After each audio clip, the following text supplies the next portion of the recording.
I wish the rest of us could do that. Wouldn't that be fun in 401k if we could all have rap names instead of like your regular name? Hola, mis amigos, y bienvenido un otro episodio de Retireholics. Me llamo es JD y estoy aquí con mis amigos Silencio J, Justin McNeil y el muy inteligente, pero no pelo, no mucho pelo, Chad Johansson. Y todos favorito Retireholic Robe Guy. Muchas gracias por estar aquí. That means thanks for being here. And that was the first intro in another language, I'm pretty sure. First we've ever done. First, you're going to do another one. Pretty good. All right, everybody.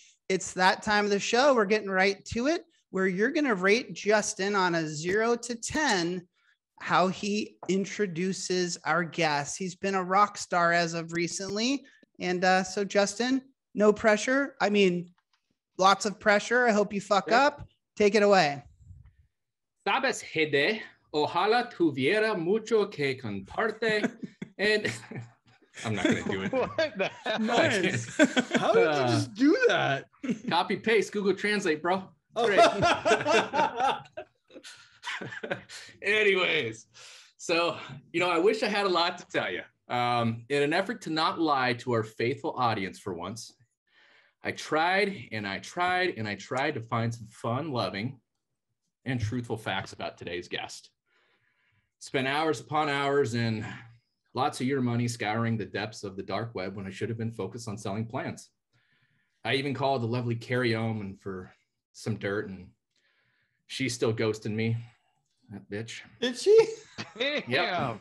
Jeez. Watch your language. I know. Jeez, I'm a little upset about that still. Anyways, I don't know how she does it, but in this day and age of social media and cancel culture, this woman has managed to keep her personal stories locked up like Fort Knox. In fact, the only thing I can tell you is, based on our recent experience in Nashville, this woman knows how to throw back the beers and drop more F-bombs than that second-rate golfer guy, Will Hackler. And that makes her just about the most perfect guest for our show. Ladies and gentlemen, she's a director of financial elements for OneDigital, Laura Rogers. Thank you. Thank you. Muy bien, Silencio J. Muy bien. Gracias, gracias. Silencio J. I like that name for him. It got to be used now. All I know is if you say my name wrong in Spanish, it means parrot. So let's not do that. Ooh, well, okay. I do know that the Spanish word for J is Jota, but I think it also represents some other things that maybe a bad slang or something. Very good, very good. Put in your scores, everyone. I see a negative 3.0 from Hackler. That's not very nice. He's just jealous because we're going to kick his ass at golf. Let's do a little housekeeping, or should I say explain some of the rules of the road for our guest today. We will be playing Chat Bar Champion. So do your best to keep your eye on the chat bar, because you will vote Laura for someone into the semifinals. And you out there in the audience, you know what's going to happen. You're going to vote for the winner. So try to win. Try to check out who you're going to vote for. You know how that works. We're also going to be playing Acro Sin. And Laura, this means if you say any initialism or acronym, don't ask me to tell you what the definition of those two things are. I still am confused about all that. But then you must drink from your penalty drink. I got a little vodka over here. I don't know what you're sipping on, but be careful. That game can get dangerous. What did I do? Just starting it off.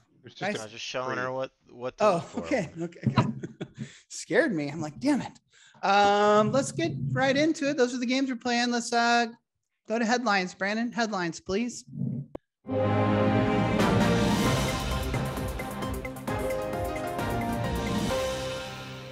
Only got two headlines for you guys today. It's been a pretty quiet news week. The first headline is, I haven't showered in 4 days. I don't know why. That's not a headline. You want a syrup trip right now? What's going on? No, just getting lazy. I don't know, man. Just getting lazy. Throw the hair up in a beanie, and you know. Can we talk about this for a second? Sure. Okay. Because I feel like I've gone a few days myself recently, and here's my rule. If I don't leave the house, right, and I don't really do anything, then what's the point? Well, I'm just wasting water, right? I'm sure we're still in some sort of a drought, being California.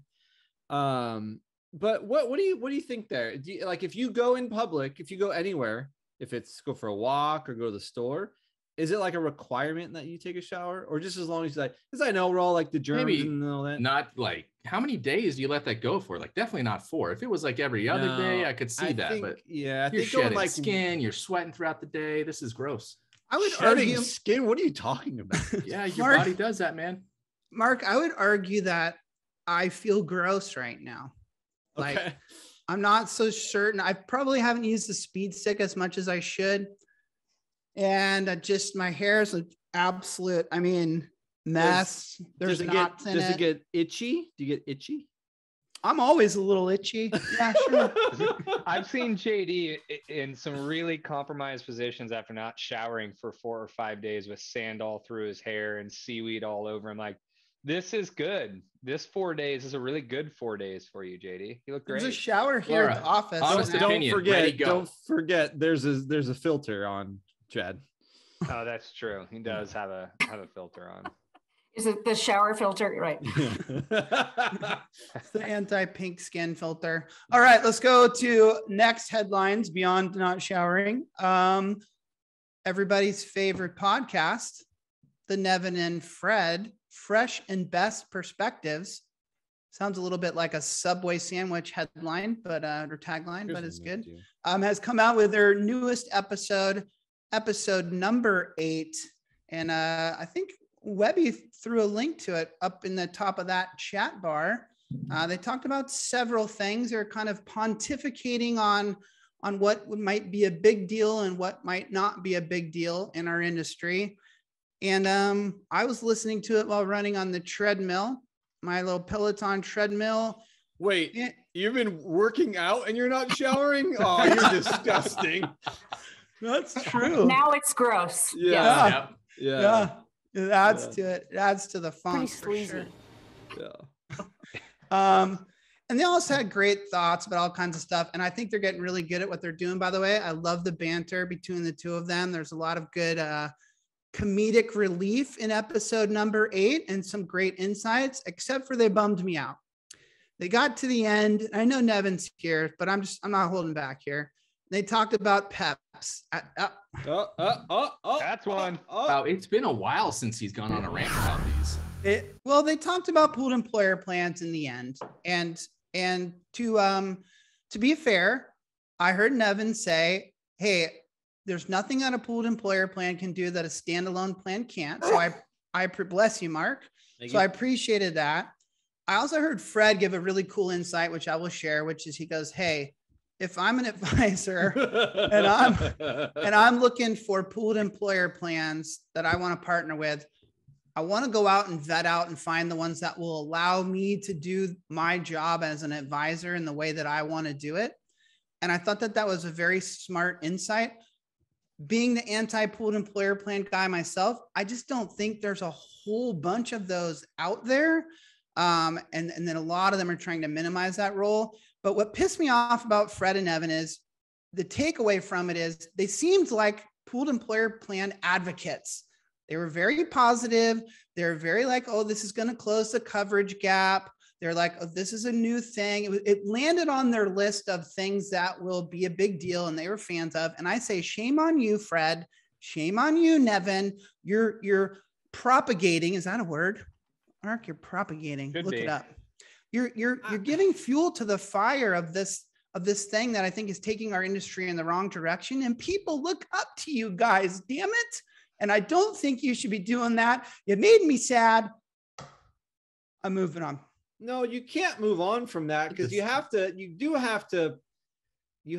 allow there to be, especially in Fred and Nevin's positions, they've got to see everything, right? You can't be just targeting one thing and I don't know. It's like someone talking about investments and being like, well, I'm never going to invest in Bitcoin, right? And now obviously crypto is a big deal, right? Well, then you're just naive, right? If you're not thinking about what's next or what's future forward, if you're just specifically saying, I'm going to put my stake in the ground, then they're going to lose people. Hey, think about this. I'm all over the place right now. No, it's good. Fred and Nevin are trying to get clicks, dog. They're just trying to rule the internet. You know what I mean? Well, yeah. I don't want to go into like a massive rant on it, but to close out the subject, yeah, go ahead, Chad. I just want to ask the question, because if that comment was made, have you come across a pooled employer plan offering that seems to check the right boxes, but still allows an advisor to truly bring their value and deliver their service model? Because I have not. I personally have not come across one yet. Of course, Mike says yes. Mike has said so. That's funny. But I know that in the mechanics that it can be built. And so I'm hoping that there's some out there. I went on a rant on LinkedIn. What they're preaching about. Okay, sorry, go ahead. I went on a rant on LinkedIn that's out there on LinkedIn Live where, Fidelity has come out with theirs. And, there's no advisor on it at all. Like it's cutting out the advisor entirely and going straight to the consumer, straight to market. And Fidelity's done that before with record keeping. And so to me, that's my concern with these pooled employer plans is what's going to happen is you're going to see the role of the advisor get diminished. Okay. And so it might still be there a little bit, but it's going to be less and it's going to be less valuable. And that's one step down a slippery slope where we turn around and look back in 5-7 years and go, holy shit, what did we do? Why did we head down that way? What have we done to the advisor's role? And these big companies, these big Wall Street firms will rip that knife right out of the advisor's back and just continue on forward and making tons of money. And that's my concern. And I just want to make one more point as Webby and Nevin and others are chatting in the chat bar saying that there was a point that everyone's talking about advisors being a part of these programs. Yet the question I just asked the folks who are in this business every day, all day, is have we seen a good pooled employer plan that embraces the advisor? And the answer was no. So I get it. We're saying this as an industry. We're saying that, but the people who are creating these pooled employer plans aren't doing it in a way that empowers the advisor. They're creating them to cut out the advisor. I can't believe I'm going to take opposition with you here, Chad, but there are large aggregators and national advisor shops that are creating their own PEP. I will agree with that. I will agree with that. And that was kind of why I'm looking at this from an independent advisor perspective, saying, is there a PEP that is created? Damn, I was doing so well too. For the advisor community. There are pooled employer plans that are created for broker dealers or large aggregators. But those aren't created for the independent advisor. Those are created for a chassis of advisors that are all going to sell the same damn thing. I can't believe I'm going to say this. What? I love what DeCenso said it perfectly. The record keeper's own pooled employer plans are very different from that. The advisor built ones. And I love that. That's well said. So, did Chad say 2 or 1? I only caught 1. Hack was saying he said I want to. Katie said 1 as well. I want to jump into some of Laura's topics here. So let's dive into wellness, shall we? And I'm going to hit you all up with a few statistics just to kind of set the temperature, and we'll take it from there. The problem that's Laura, facing what are you us. drinking? That's a more important question here. What am I drinking? No, Laura. Oh, Laura? Is that an oatmeal stout? So With a dog on it? I am repping my hometown brewery, Free State Brewery in Lawrence, Kansas, Nice. with the seasonally appropriate oatmeal stout. Very It's nice. stout season. Fantastic. Rock Chalk Jayhawk. FINRA. There's a FINRA study. Oh, that's true. What did I do? Oh, damn it. I don't even know what that stands for. Shame on me. Someone in the chat bar, let me know what that stands I was for. gonna say someone's got to know it quicker. This study where they surveyed over 19,000 adults in the United States, and 60% of the respondents indicated feeling anxious when thinking about their personal finances. Mark, sit down for this one. Are you seated? No. 50% of the respondents indicated feeling stressed when discussing finances. There was a 2021 Capital One CreditWise survey where 73% of Americans ranked their finances as the most significant source of stress in their life. Okay. And according to, oh shit, an acronym I don't know, some company's annual employee financial wellness survey. Hold on. I don't think you should be able to just breeze over that. I think you don't know. You gotta say it. We've got to know. PwC. PricewaterhouseCoopers. Yeah. Oh, sorry, Oh, smarty JD. pants. Fucking A, my bad. I didn't know JD was making with you. 38% of all employees have less than $1,000 to deal with an unexpected expense. We're talking about emergency savings here. That's just making up for the one. Okay, thanks. Yeah. And that number jumps to 62% when you're talking about Generation Z. I can say that. Yeah. Respondents. So we got a problem. Laura, where do you think this stress and anxiety stems from? Like, what specific areas? Do they not have enough money? Are they improperly budgeting, spending too much on credit cards? I mean, where is it? Why is this all happening and where is it happening? The answer is yes. It's all those things. And we are, as you guys all know, there's a bright spotlight on financial stress, thanks to the past 2 years where we had uncertainty and job loss. And now we're looking at the Great Resignation and all kinds of turmoil in the world and in the working people's lives. So I think when you look at the top three, it's what you mentioned. It's, there's a 1.7 trillion, I think I just read, student loan debt notes coming due, and you've got credit card debt. Biden was going to wipe all those clean or something. I know, Sorry, right? Continue on. Waiting for that.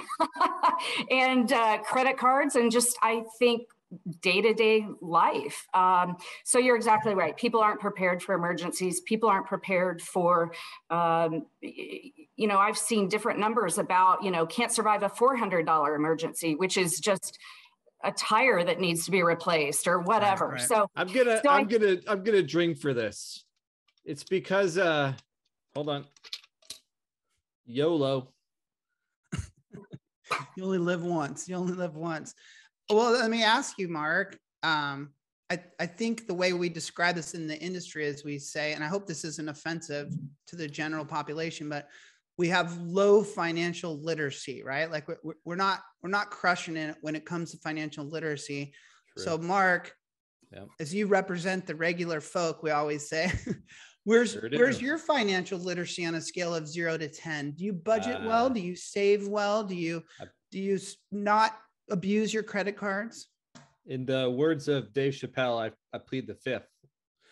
My answer to that is this.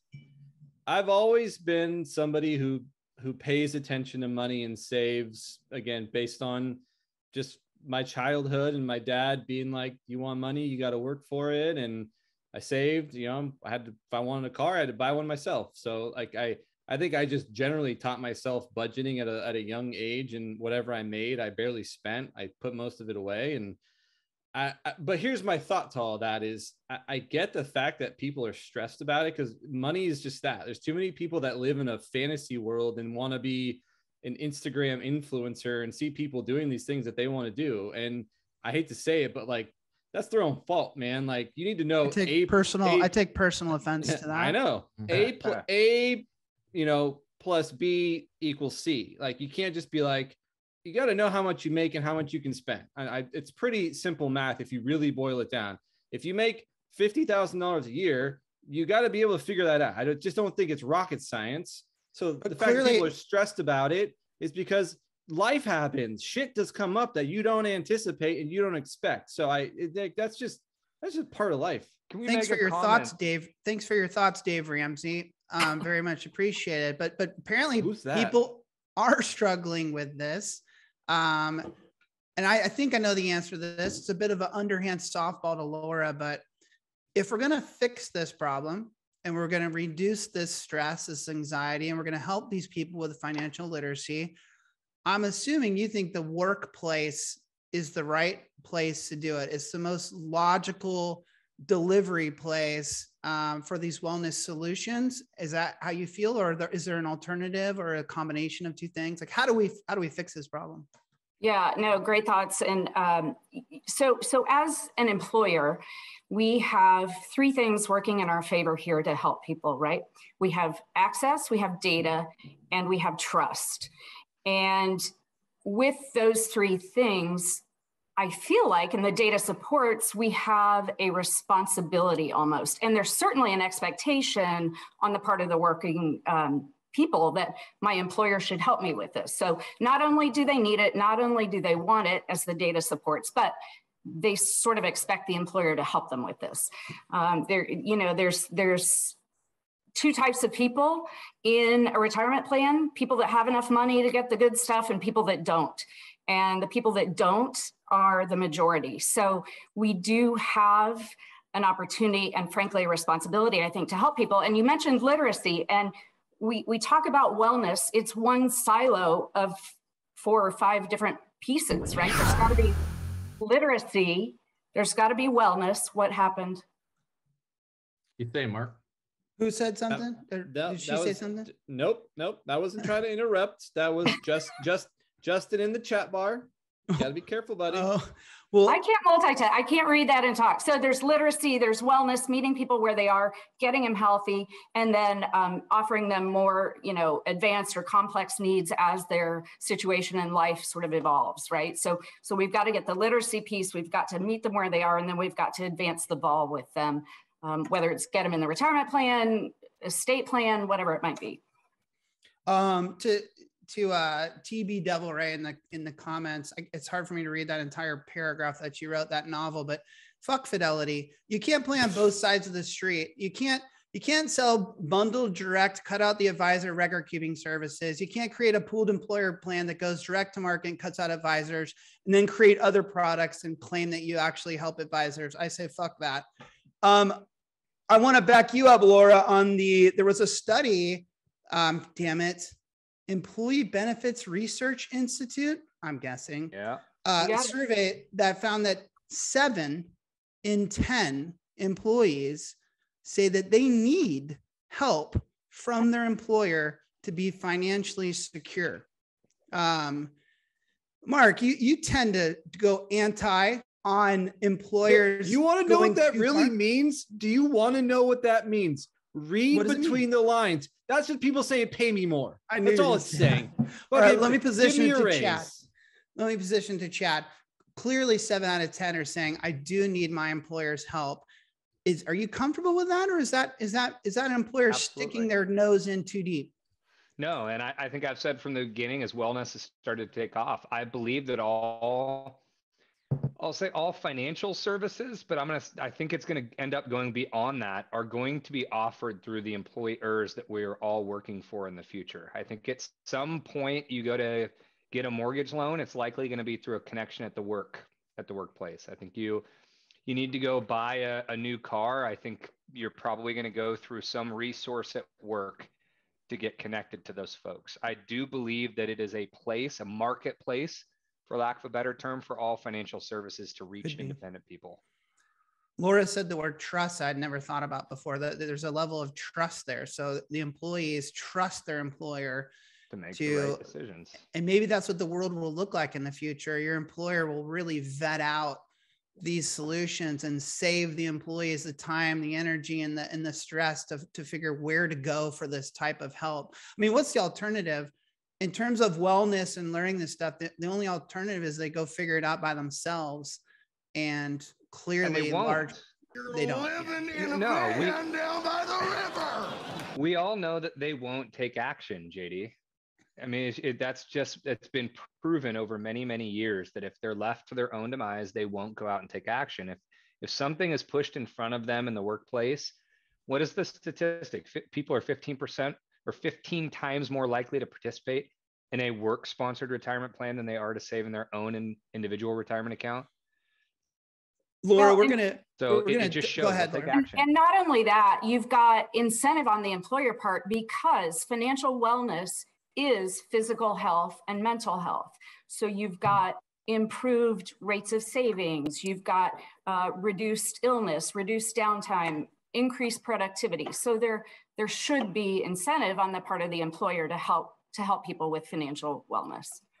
Not to mention, I love those stats. I love when someone makes that argument, and I agree with it, that it's actually to their financial benefit, the employer, to have a program like this in place. But then I always think, like, I'm a small employer, you know, with 25 plus people. You also have a desire, a fear of like keeping your employees happy. Like you want your employees to be happy. I can tell you from the horse's mouth, like if they're stressed out and especially if it revolves around finances, that stresses me out as their employer. And not because they're not going to be productive and they're not going to work hard, because I want my employees to be happy. I do. You do? We're gonna dive deep into a little more into financial elements and the company that Laura's with and how they're specifically tackling this stuff. So get ready for that, Laura. But before we do, let's spin the full of integrity and the unimproved and tragically old wheel of ice. Tragically old. The wheel of ice, the wheel of ice. And the day we made those sound effects, just like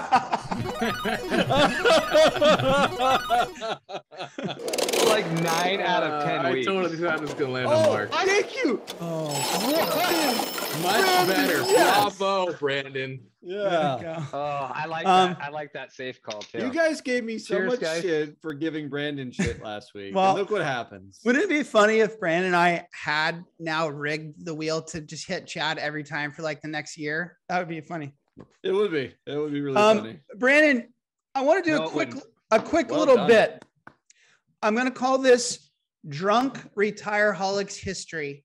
I think the way we can think of this is like just kind of going back down memory lane, some old time in Retireholics history and reliving it, revisiting it. Oh, that's so good. Some past events, some antic, anything. So I'm going to bring one up real quick. Do you guys remember in 2018, we pitted one advisor against another advisor in a person-on-person bout? There it is. There it is. Brawl. Alex The Asser versus advisor Aaron brawl. Potachin. We called this advisor brawl. Yes, thank you, Chad. And created a contest around it where they had to get as many supporters and votes as they could. And in classic Retireholic fashion, we created a trophy for the winner in this, and it was a legit champion boxing belt. It was beautiful. Brandon made it. It was engraved with their names on it and the champion. There's Aaron holding up the belt itself. I believe it sits in glass in Aaron's office somewhere now, and it was just a thing of beauty. And when I say in classic Retireholics fashion, I think because that belt cost several $100s and was just why do we do things like that? Why do we do things like We don't. You do, JD. You are part of this thing that happens. Your financial wellness is real high, isn't it? I believe you can go I only have like still $3.50, so it's hard. Super. I think you can still go check it out at Wait, hold on. retireholics.com. Yes. That segment sucked. We'll do other ones that'll be more like I thought rebellious. when you said drunk history, I thought it was going to be a moment from the show where one of you guys, other than me, did something because of. I didn't think you were just going to reflect on a fun thing. You should call Sometimes they're that. going to be. We're just trying to there you go. Remember the time. Remember the time when we took bubble baths together back in the day. It was so fun. Mark, we will. We'll do. Yep. Some will be you can't heartfelt. call it drunk history if you're going to just show something that makes me emotional and happy. Well, I tried to throw it together. So you know what? Sometimes we I'm can't kidding. be I really like it. as smart as you and put a patch on our fucking forehead. Okay, let's move on to drinking a lot of vodka in my free time. And,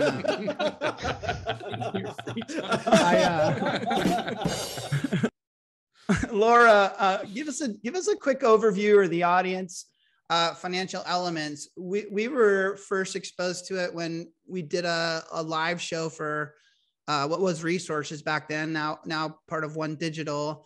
And it was very interesting, but maybe you could update some people in the audience that don't know financial elements. What the heck are we talking about? Oh no. Oh, you're muted, Laura. Did she actually mute herself, or did she? Goodness. You had to burp. She had to burp probably, and that's why I feel like she has to drink for that. Yeah.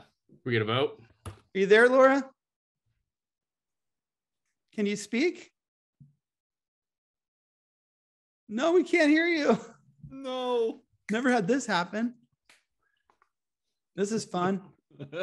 Mark, fill the dead space. Financial elements. Well, you know how there's a periodic table of elements? Well, they took all those periodicals and made the financial element.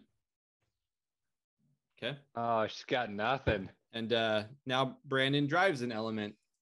Honda, but it's Oh an element. no. What did she do? Keyboard stuck. I got a different car. I gave that to my nephew. Financial elements is, I'm gonna probably botch this, and then Laura can come in and tell me where I screwed up. Honda CRV. Okay. You should actually know the name of your car. And by the way, that's an acronym. Boom. Oh, Brandon got one. Damn it. What does that stand for? I was exposed to financial elements as the wellness solution for this Resources Investment Advisors, which now this national aggregator under the helm of Vince Morris, OneDigital. I'm back. She's back. Hey, shut up. Take it over, back. Laura. Thank All God. right. You were doing great, though. Financial Elements is the employee engagement platform for the employees that we serve in the retirement plans. That is primarily financial wellness, but also includes supporting our managed account offering. And we really, so it's a licensed team of, we call financial mentors, who meet people where they are, set accountability, to-dos, goals, and walk them through the journey of getting healthy. So in a nutshell, that's what we are. Thank you. Every time we analyze these wellness solutions, I think this debate comes up, right, of using data and technology and apps and notifications and email blasts versus the human element, and how important it is to have someone to actually speak to about this. You guys at Financial Elements clearly thought this was important. The mentor seems to be almost take the main kind of lead role in all this stuff, at least from your materials and all that stuff. So you more person focused versus tech, or am I not treating that properly? No, we are big fans of the human element and think it's critical to help. You know, I grew up in this business on the record keeping side and doing employee enrollment meetings. So you talk to a big room of people and you talk about growth versus value. You know, we tried to turn everyone into Warren Buffett, basically. And everyone's nodding and they get it. And then the line forms at the end of the meeting and they come up to you and say, okay, so what do I do? Right? So they may understand, they may learn, they walk with you, but at the end of the day, they just want to talk to somebody who can advise them and tell them what they should be doing, how to set priorities, how to set goals, and frankly, how to get there. You know, back to the literacy comment, we don't, you know, I missed the class, or I don't think there is a class on, most of you are going to go work in a corporate environment with a retirement plan. How do we educate people around what that means and how to be a better sort of consumer of your paycheck and a buyer of benefits. And I think there is an opportunity to have that holistic conversation with employees around their benefit spend and their benefit dollar holistically across retirement, health, wealth, et cetera. Well, I also get the vibe that, you know, each person's going to have a different path, right? And so you're going to run into someone who maybe has a lot of credit card debt, and therefore they need someone to kind of analyze their whole holistic situation and say, look, we really don't need to focus on all these other things yet until we can get you out of these credit cards with these ridiculous interest rates. And so I'm assuming, and if I'm wrong, that this is what a lot of your mentors do, is create custom paths for these people. Yeah, and what's interesting is a lot of people talk about helping the people in the retirement plan, where we often say, well, maybe we should be focused on the people not in the retirement plan. There's a reason they're not in the plan, right? They're consumed with day-to-day life or bills or whatever it may be. Let's also focus on those people and not ignore their needs, because getting people in the plan, saving towards the reason we're all here, retirement, is a good thing. That's a good thing for everybody. Yeah. Your job there is to do what? I mean, are you looking to improve what you guys are doing at Financial Elements? Are you looking to tweak the program? Are you just looking to get it out there more? I mean, what's your day-to-day role and your goal and your job description within the company? Yes, all those things. So it's really setting the strategy and then executing that strategy for our 81, 82 offices across the country, and being the liaison between the home office and the advisors to deliver these services to their clients, helping them get people in the programs. We are in the middle of a refresh and really looking at, we've had this in place a couple of years, time for a makeover, and understanding that this market and the technology is evolving so quickly. And how do we really improve accessibility and utilization so that we can help more people?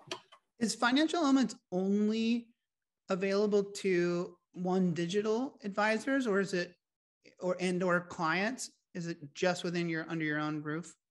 Today, yes. Today it is. Okay, it's not a standalone. And we are today focused on our retirement and wealth partners, but we have the whole employee benefit arm, and how do we have those and sort of build a holistic solution that our mentors can not only talk to people about debt, but referring them back to their company EAP if there's other issues, or providing sort of. That's or something. I was getting to it.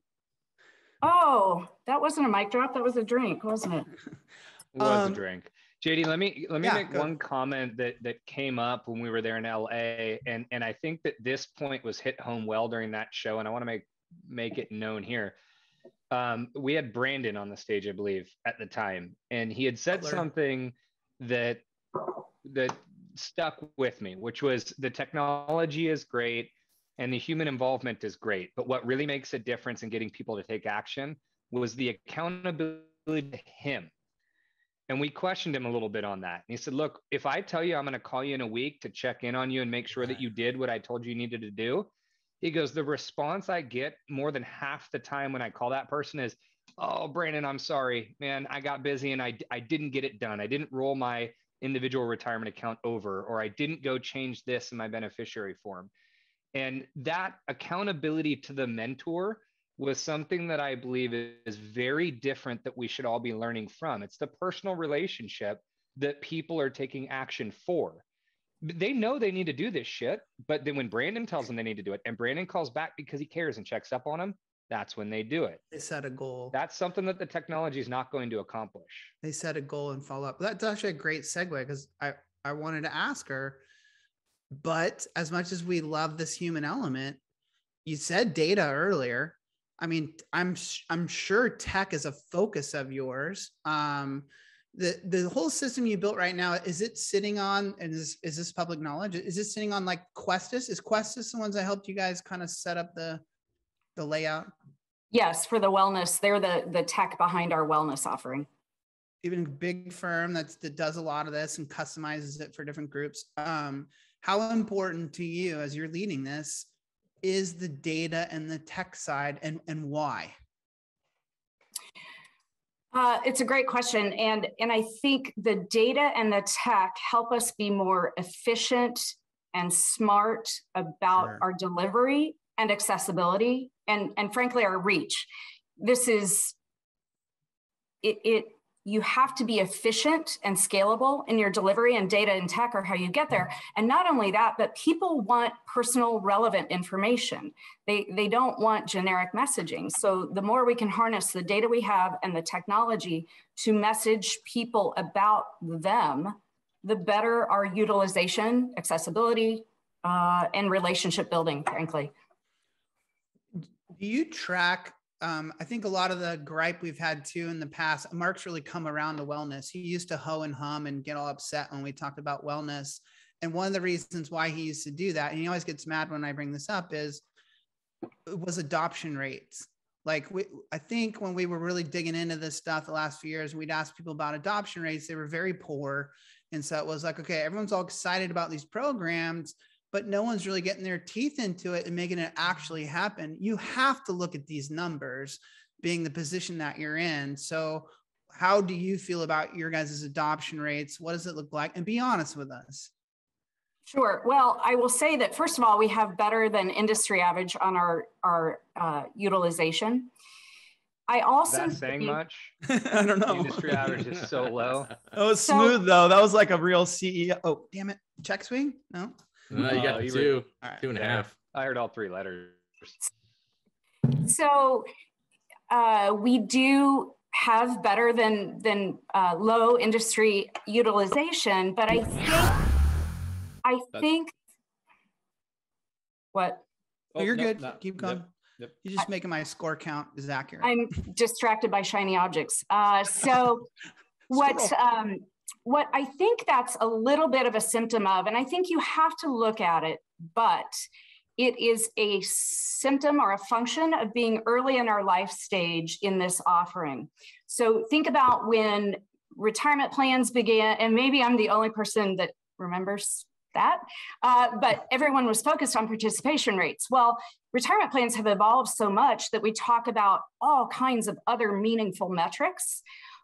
And I understand the focus on utilization today, but I think as we get better and smarter in our offering, there will be much better, more meaningful data that we can point to. And you know, I'm in these plan review meetings where employers are saying, well, gosh, only 20% or 25% of our people are using this. And then we're able to talk about how we helped one of your employees establish a savings account, or we helped one of your employees buy their first home. And not only that, you're improving health across the board for people that you serve. So it's a little, I understand why people focus on that, but I think there's a much bigger picture. And once you start talking about the stories that I hear of, we help someone get out of debt. We help someone, you know, we move them to tears because they were able to not liquidate their restricted stock units. I almost said the acronym. And so when you start talking about how it impacts people in their real everyday life, it's really great. And I love what we do because we are helping people in meaningful ways. You make 2 points there. You know, one is like, we can't give up on the mission and the end goal just because we're in the first inning, you know, of this baseball game. Like we got to keep looking at the future and where we're going to be then. And then secondly, like, hey, yeah, even though it's 20% or it's one person, it's making a difference. But I also think we can't be stupid. Like, we need to look at those low adoption rates and ask ourselves, well, how do we fix that? So that is the good news. Because we're talking about it, people will continue to invest in the technology and the deliverables and the gamification and all the stuff you got to do to make it better. And when we decide to market dead and gone, we are dead in the water in this offering. So the good news is people are talking about it. They're focused on it, which means we will get better. I was shocked at the stats, Chad. Like when I did some research for this, the stats all clearly point to the employers think it's important. The employees think it's necessary. Like everyone's agreeing, but then why are we not all adopting it? Well, I'm done with the statement thinks. We know. The employer knows. We know the importance of this. It is no longer we think. Statistics have shown, actions have shown, but the utilization, JD, in terms of why it's low is, in my point of view, is because there's no accountability for it. I know I need to work out. I'm getting fat. Do I actually do it? No. When Justin reaches out and Mark reaches out and says, we're getting on a Peloton competition, will I actually do it? Yeah. I will, because it's that level of accountability. It's never once happened, but it is because I bought a Peloton after you called me 2 weeks ago. Hashtag fat Chad. Can that accountability, instead of coming from the mentor, which is great, I think that's awesome, but couldn't it also come from the employer? And shouldn't we be asking more of the employer to, like, as an example, and we do this with lots of things, but why can't the employer say, hey, look, put out the financial elements questionnaire to everyone. You've all gotten the link, all 150 of you. We need you to go take this first assessment to get it on board. I mean, doesn't have an employer kind of, I don't want to say have that right, but well, the problem with that, and we walk a fine line with employers in, people don't want to feel like their employer knows all of their financial business. And I think you have to be really careful about that. I do think that the perfect answer is to have employer top-down support of the program, but almost a hands-off in terms of the details or who's done what or who's participated in what part that's of so doable. That's process. totally doable. Tech allows for that, but that's right. And that's where data and tech, right? You've got to bring that together for the solution, but the employer has to be bought in and has to promote. That's what I think. I think it's great to have the mentors, and I think they can really help. But I think if you really want to move the needle, you got to get the employer to be part of the whole process. Agreed. And set goals for the employer and say, hey, look, you got 150 employees. We're going to push this thing out over the next 18 months. And we want to get, 95% of the people to go through stage 1. And we want to try to get, 60% of the people to get up to stage 4 or whatever. I'm just making up shit here. But if you set those goals and hold the committee members accountable and the employer accountable, it seems to me what a great role for the advisor. What a great way to add extra value. We've talked about this a bit in the past, but I feel like that's the way to do it. Let's one last shot, one last thought, and then we're gonna have a little fun. Both of you. Go ahead.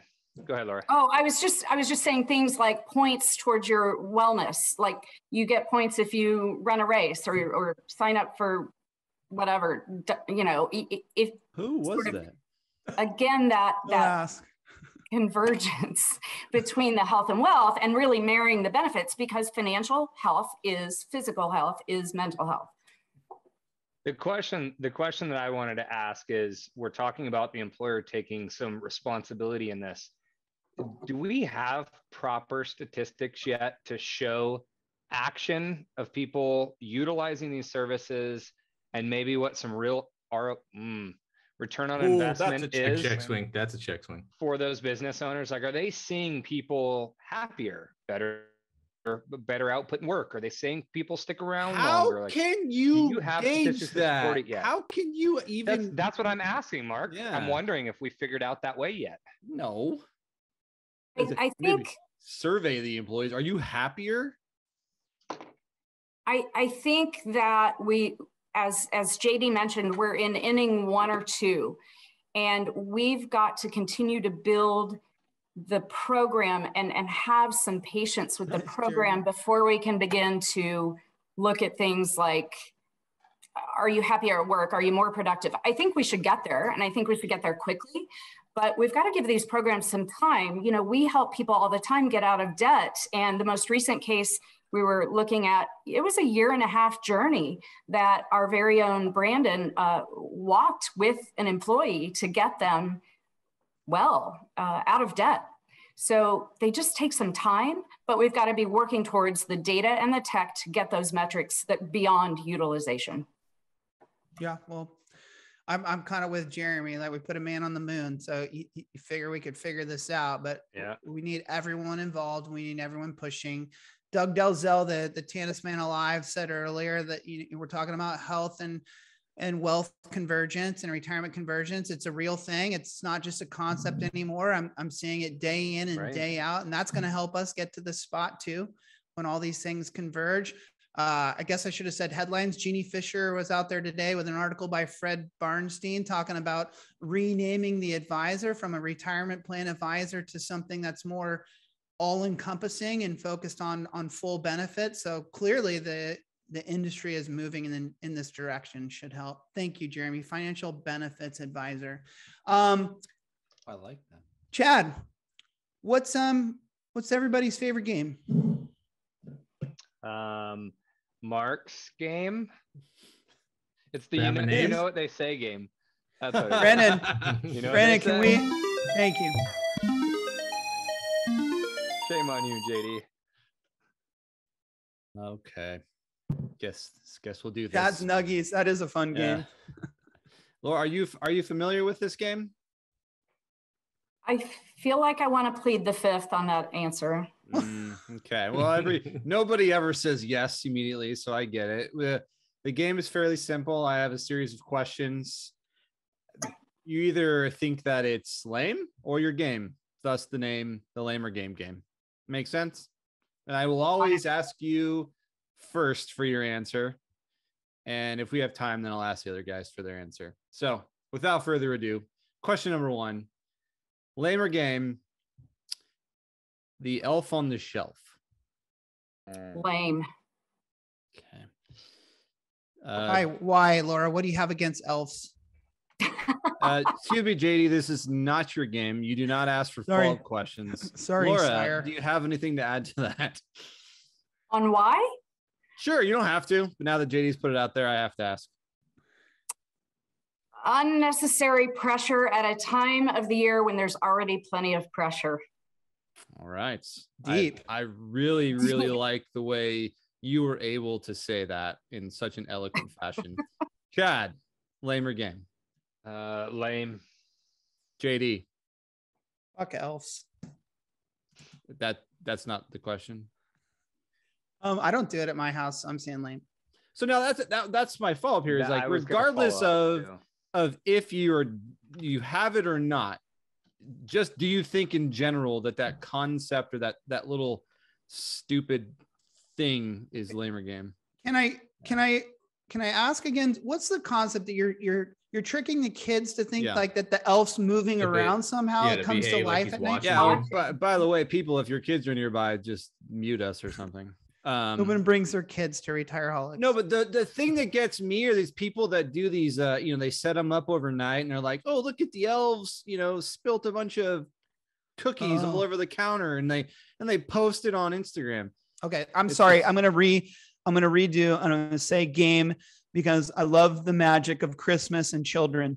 Wow, that's not even the concept. Justin up in his mouth right there. I'm with Mike on creepy. It's just creepy. Yeah, Justin. It's lame as shit. I don't know what bothers me more: people posting it every freaking day on Instagram or the actual elf itself. Thank you. Yes. All right. Next question. It's going back to Instagram again a little bit here. At the end of the year, and again, I guess if you use this music service, you do it, but Spotify, I know we all know what that is. I don't use it. I'm more of an Amazon Music guy myself. But posting your top 5 songs listened to or podcasts or whatever from this current year, all the last 12 months or whatever, lame or game, Laura? So I'm going to say game, and here's why. They took the concept of we're watching you and we know what you do and made it kind of fun and cool. Wow, good answer. Okay, so now I have a follow-up question, and everyone here but Chad will be able to answer this. What has been, if you had to guess, whatever streaming music service you use, your number 1 song this past year, what do you think it would be? I've got one, Mark. No way. Take that. Okay, it can't be Baby Shark, Chad. Oh, damn. Can I look at mine? I think I can. Sure, but Laura, mine would have been A-OK.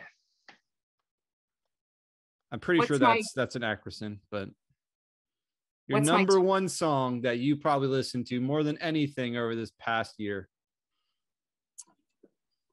Wow.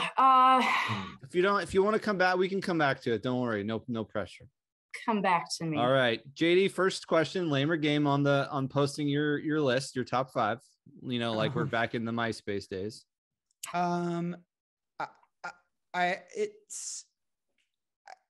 It's lame. Okay. Your number 1 song that you've streamed over the past 12 months. Although I really liked Laura's reason why it was game. I thought that was spot on. I'm trying to pull mine up. I can't find it. All right, Chad, lame or game? Lame for sure. Okay. Your number 1 song this past year. The only reason I say this is because I've listened to it like a million times in the last week with the kids, but it's A-OK. I think it's Ty Verdes. That song is fantastic and it makes me feel very good. To give you some positive vibes. It does. All right, Justin, lame or game? Lame. Top song. And so far, it's "Stand in My Boots" by Morgan Wallen that I can see. Whoa. Yep. You want to get canceled there, huh, buddy? Okay. All right. Next question, unless I should come back to you for your top song, JD and Laura. Yes, no, maybe. I'm trying to find it.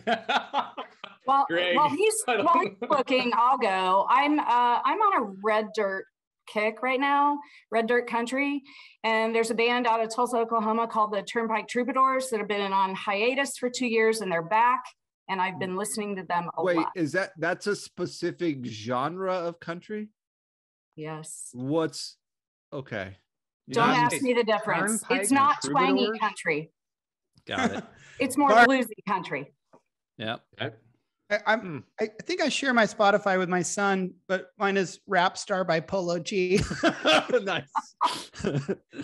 All right. Next question. Wait, Mark, we want your answer. I don't answer my own questions. Come on, we want to know your favorite song. We all want a little bit of Rogue Guy. I'll let you know on when I want to. By the way, Polo G's the shit. Just saying. He's good. I like him. All right. Spray deodorant. Lame or game, Laura? Oh. Spray deodorant? Yeah, not like the stick, but the spray. Like, well, JD doesn't know what deodorant is. So, like, do people still use that? Is that like Axe body spray? Is that a spray deodorant, or is that just like a make you smell good? It's lame. Okay, JD. That's so 80s. I don't. Did they really make that anymore? I know, it's got to be lame. It can't be good for the environment. And if I remember correctly, it does sting. Oh yeah. Yeah. Chad. Lame for sure. Justin.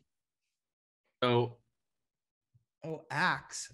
Yeah. Well, so lame. I don't use it, but I do have an emergency one like this tall in my car, just in case, those days you forget to throw on deodorant or something like that, or you worked out, didn't shower for 4 days. Real quick. It doesn't melt. That's a good point. Yeah. Got to be prepared. That's smart. All right. Last question. I've been accused of that. That's the last question. And not to get like religious or anything. I think this might be like a religious thing, but advent calendars. Okay. If the advent calendars that are not the cheap cardboard plastic things, or cheap cardboard chocolate dealies, anything else other than that, lame or game, Laura? So like an example would be like others. There's like advent calendar. You get a box of like wine, right? Where you punch the number one, you pull out a bottle of wine. Well, now you're just baiting the hook. A wine advent calendar, totally game. There's some kerfluffle out there right now about so many ways to make people waste money. We're talking about financial wellness. That is not buy the $2 chocolate calendar, give it to your kids, or if you don't have them, you like chocolate. That's what they're supposed to be. Anyways, JD, lame or game? You're gonna think this is just for the show, just for Mr. Fancy Pants, Gucci buying, Louis V shopping, Ferrari driving, JD. But we have a Christian Dior advent calendar at our house. We actually have 2 of them, one for my wife, one for one of my daughters. And so I'm game. Ferraris did that cost? I'm game. What is even in it? All kinds of fancy like perfumes and expensive jewelry and all kinds of shit. I think that's I want to live the life JD lives. I don't even know what to say. Yeah, you know what? On that note, you know what they say, and I don't know what they say anymore. You know what they say. It's okay. I didn't want to give a response. let's go straight to Chad didn't either, dude. I cut it off. That was too much for me to take right there. No, JD doesn't need financial elements. When you make as much money as I do, you spend away. Me and Vince Morris, although Vince Morris is Diamond, you're broke. At any day during the year, the odds are 70-30 that Vince Morris is on a tropical island somewhere on the planet. But all right, let's move on to Chat Bar Champion. Justin, your vote for Chat Bar Champion. You go first, buddy. Patricia Bailey. Oh, she was good tonight. Nice. There's Vince. There's Vince serving up some drinks. I screenshotted that from his wife's Instagram stories. So there you go, everyone. Chad, your vote for Chat Bar Champion. I had Trisha as well, but Hackler's late game took her over. Hackler crushed it. It's Hackler. All right. He's a greatest of all time Chat Bar Champion guy for sure, and looking to secure all 4 mugs. Mark. I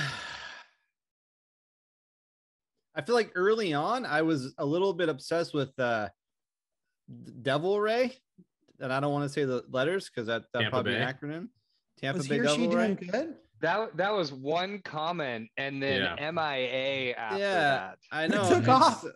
No, they're still here, but I just want to know, like, don't use weird names. Like, that's lame. Use your name. We want to know who you are. So wait, did he just say missing in action acronym? Oh, he did. Laura. Nice, Laura. Damn it. All right, so who's your vote, Mark? And I would say Trisha, but they left me out of their cool jacket club with her and Carrie.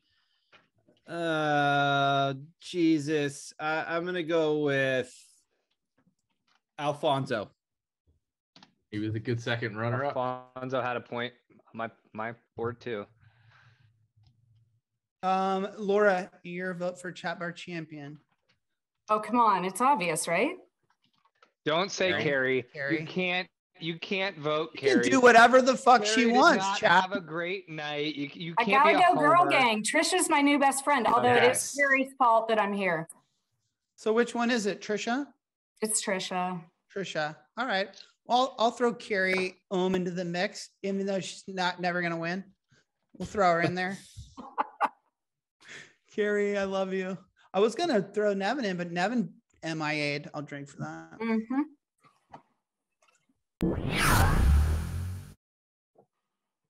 Let's throw. Oh, Brand takes Brandon a little bit of time. Throw that sucker up and stick around for the after show because I got another survey I'd like to throw at some of you. I keep forgetting to throw it into the main show. And let's use Chat Bar Champion. We'll wrap this bitch up and head into the after show. You got Trisha. Greg's right. Take that picture down already. Yeah. JD, did you want to run your other poll? Yeah, you want to do it real quick after this one? Do we get to vote for this one? Okay. Trisha's running away with it here, I think. Yeah, that was pretty standard. All I'm going to say is that's 3 weeks in a row, guys. And But Trisha, you are Chat Bar My people. Champion for the show. What you need to do is in the chat bar, let us know what collectible mug you would like. Would you like a Silent J, a Chadwick Johansson, a Robe Guy, or a JD? And then direct message me your mailing address. We'll ship it out to you. Before we wrap this show, I put out a survey on LinkedIn for if in 2022, if people would like to move the time slot of Retireaholics. Instead of having it at the late 7:30 Eastern time slot, might you prefer something like 2 p.m. Eastern or 3 p.m. Eastern? Mind you, that means us California people have to start drinking at like 11 a.m. or something, but we could potentially make that happen. So I got basically a third, and a third were the answers on LinkedIn. So it really didn't help me move forward that much. So I wanted to ask you all here tonight, would you prefer? How can we not vote, Brandon? You can't do 2 Eastern. You guys don't. This is your they'd job. be terrible. You do whatever the audience wants you to do. You don't have a say in this. I mean, when I look at this, JD, my thought is 2 Eastern is as early as you could go for the West Coasters, and that's tough there. But you can't go any later. For lunch. Yeah, keep it the same. Quite a few people on LinkedIn said keep it the same too. We got a couple hundred votes. The vast majority of people I talk to say they're listening to the stream afterwards. Like there's great interaction on the chat bar, but the people who don't tune in each Thursday, they're still getting it. So I get why people who do got a good one. Follow-up question. Can we go every other week? Would people be cool with that? I think they would really be cool with that. No way, Mark. No way. I need my time with you guys. Did we get the mug from our winner, Trisha? Trisha, please let me know what. She wants Chad. She wants the nerd. Okay, and then I'll get Have been your verified. direct message me your mailing. I'll get a Chad mug. That's what I'm drinking from, a Chad mug tonight. Laura, oh wait, everyone. Next week we will have Keith Greddes, the CEO of the Kidder Company, will be on the show. He's a very outspoken industry peep, so that should be a fun one. Laura, thank you for spending time with us. We really appreciate it, and we appreciate your insights, and good luck to you and all the people at OneDigital and at Financial Elements, and tell our buddy Brandon Cutler we said what's up. And he's next. Yeah, we'll get him on there. We'll get him on here. And thank you all, you out there, for tuning in. Even you, Matthew Schmedium Jackson, you little arm touching creepazoid that you are. We appreciate it when you tune in.